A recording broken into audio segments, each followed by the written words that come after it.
All right, hello, wine-drinking people. Today is Friday, August 12th, and just a few more days of vacation left. I'll be on my way back home, and this is going to be the second tasting.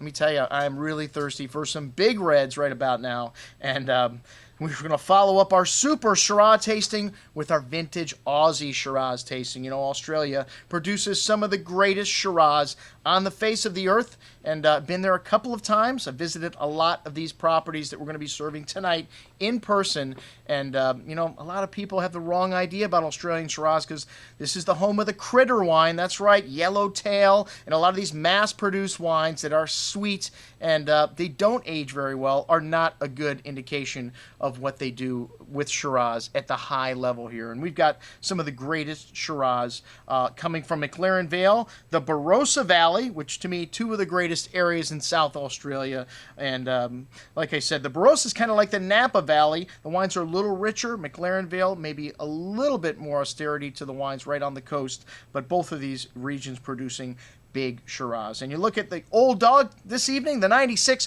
Fox Creek Reserve from McLaren Vale. We showed this wine a couple of times, and now at 20 years old, this wine was spectacular last time we had it. Hey, this was when Sparky and Sarah Marquis knew how to make wines to age very well before they got into this Molly Duca or Hookah Wooka stuff that they make today. And Chris Ringland, another one of these guys that makes these big extracted Shiraz, his Three Rivers, one of the rarest wines in Australia. This 90-plus-year-old vineyard, this 98 vintage, got 100 points, an epic vintage for the Barossa Valley. Hey, we're going to be showing you some Clarendon Hills Australis, another one of the top candidates for Shiraz from McLaren Vale. And of course, you know, we're going to have Penfolds Grange on the table. I mean, you can't do a super Shiraz taste, a vintage Australian tasting without Penfolds Grange. You can't do super Shiraz either. We're going to have it with two different vintages on these two nights. This tasting is half of the price of any vintage of Grange at $149.